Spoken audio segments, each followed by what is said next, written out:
This was the scene on board before takeoff. On the way to the biggest game in the club's history, the team is in good spirits. And so is the crew. I think we'll return with good results, he says. Striker Kempes joins in. Being taken by Lemire makes it all right, he says. The co-pilot was filmed saying Lemire Airline is always transporting soccer teams and we're ready to offer them the best service. But instead, just hours later, the pilot makes this distress call to air traffic control.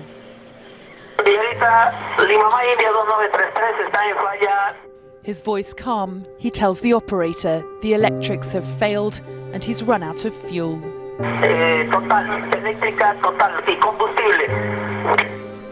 The operator tries to help him land. But then the pilot's final word.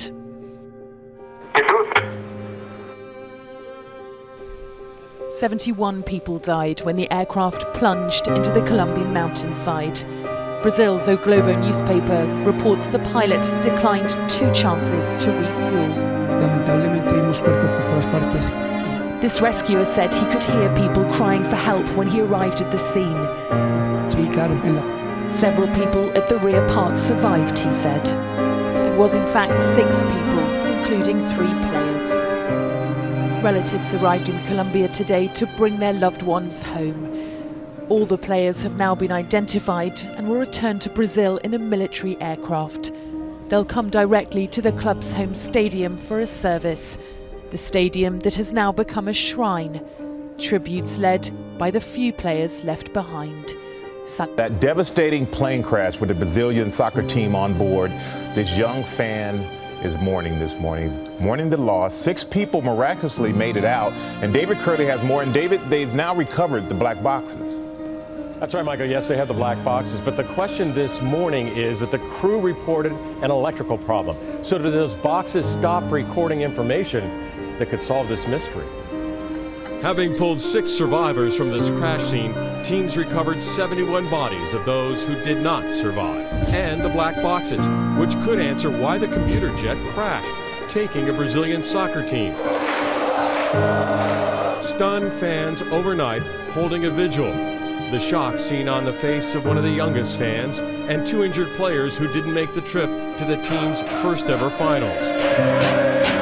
The jet was headed to the Medellin airport, which is surrounded by mountains. ABC's Steve Ganyard has flown into that airport with the Colombian military. Even in the daytime, it's a very sporty place because not only do you have this very rugged terrain, but there's oftentimes weather, and it's a very high altitude. The pilots reported an electrical failure and an emergency before the aircraft tail hit a mountain and the rest of the jet slid down the other side. But how did those 6 people survive? The wreckage will help provide the answer. Increasing the odds of survival? Those sitting within 5 rows of an exit, and passengers in the aisle fare better than those in window seats. There's really no way to game it and say, well, if I sit in the front of the airplane or the back will hit first.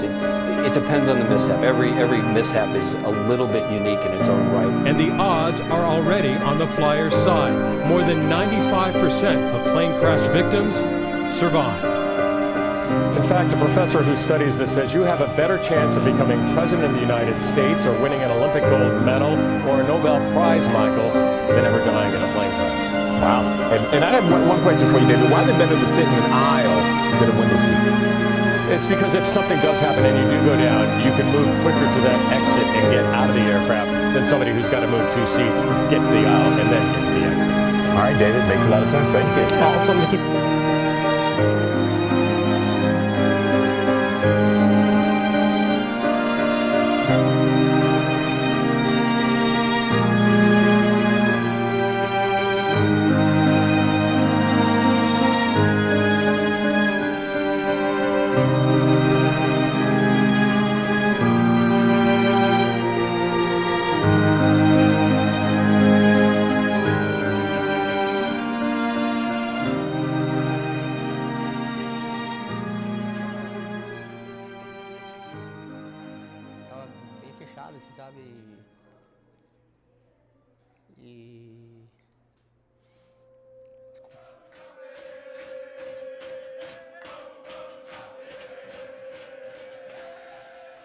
is sitting in the room where the Chapecoense football team celebrated its final victory.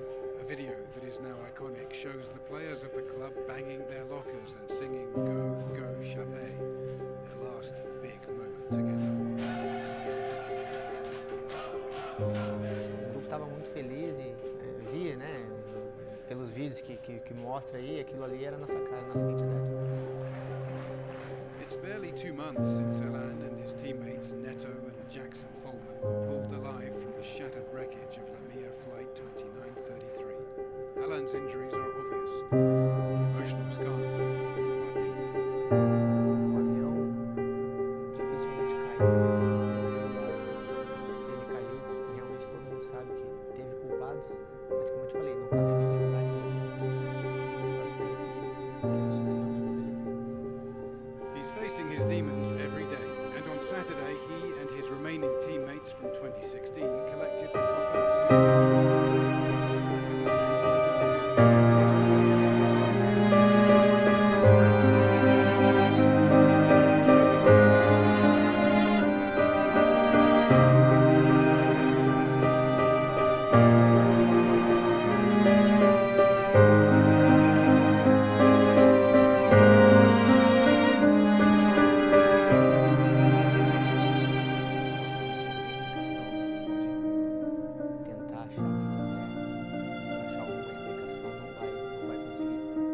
describes November the 29th as his second birthday. He began that day as a footballer, became a survivor, and is now an icon, an inspirational figure. He says he's coming to terms with that, but the accident has profoundly changed him.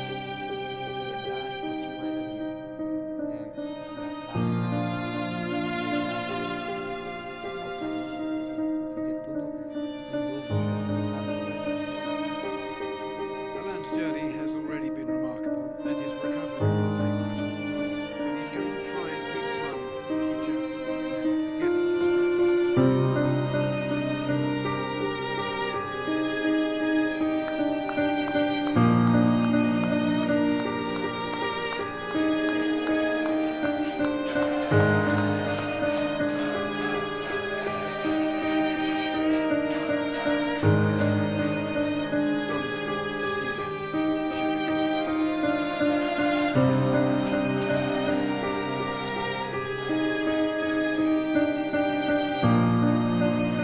Ruschel é quem vai para a cobrança.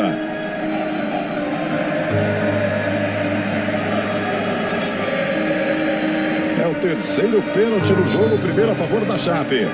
Arrumou ali com carinho Alan Ruschel. Toma longa distância. Já apitou ali o Paolo Valeri. Alan Ruschel correu para a bola, pé esquerdo. Gol!